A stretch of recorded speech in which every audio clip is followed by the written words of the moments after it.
কেন বললেন? এর কত হিকমত আছে। দুনিয়ার রীতিনীতি অনুযায়ী যখন মানুষ বিপদ আপদে পড়ে, আব্বা করে ডাক দেয়, মা করে ডাক দেয়, যত বর্ষস্থল বাবা মা করে থাকে। আল্লাহ তাআলা চাইতেছেন যে আল্লাহ রাসূলের সামনে যে বিপদগুলো আসতেছে, যারা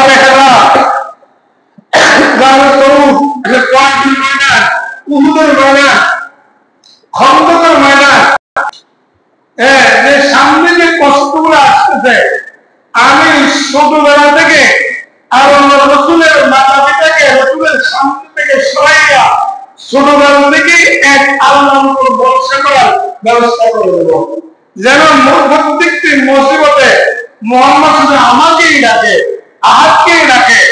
এই কারণে আল্লাহ রাসূল এতিম হওয়ার পিছনে আল্লাহ তাআলার হিকমত আছে। এই কারণে কোরআনে মাজিদের এক আয়াত আল্লাহ বলে, আলাম ইয়াজিদকা ইয়াতীমান ফাআওয়া, রাসূল আপনি তো এতিম ছিলেন, আমি তো আপনাকে এতিম হিসেবে পাইছি, আমি আপনাকে এতিমকে আমি আশ্রয় কিভাবে দিয়েছি না।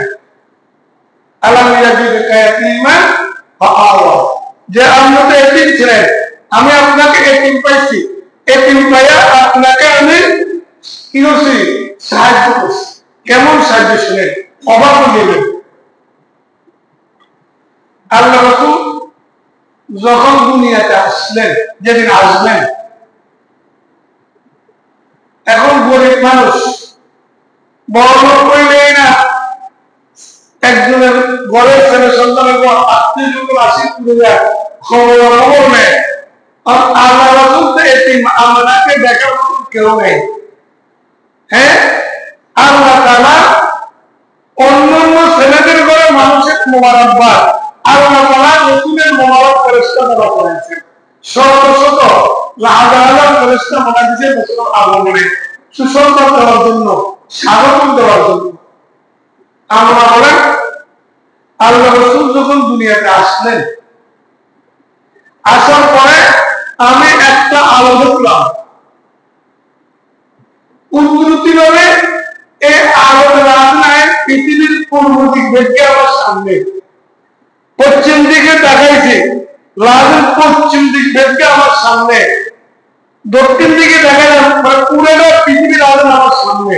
আল্লাহ যদিও করতে পারেন এমন আলো ঝলক মারলেন। সকালবেলা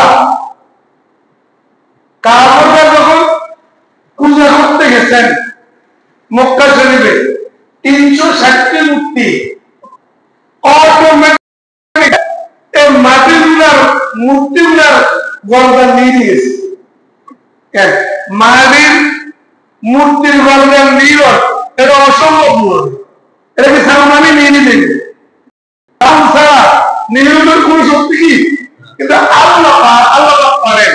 আল্লাহ কুদরতি ভাবে ওই মূর্তিগুলার প্রত্যেকটার মাথাকে নিচু করে দেন এবং কুদরতি ভাবে তাদের মুখ থেকে জবানে আওয়াজ বাইর করে দিলেন এবং কাঁদতেছে। সকালবেলা মূর্তিদের পূজা করতে গেছে, পূজকরা দেখতেছে কি মূর্তিগুলো কাঁপে, যে মাথা দিয়ে নিচুর দিকে তিন করে কি করতেছে, কান লাগায় শুনতেছে। তারা করতেছে এক অলা আলিয়া, তোমরা 360 পূজা করো, আর একজন পূজা করাওয়ালা, একজনকে ইবাদত করাওয়ালা ব্যক্তি আইসা গেছে, সুতরাং আর 360 পূজা চলবে না। এরা তো কিছু বুঝে না।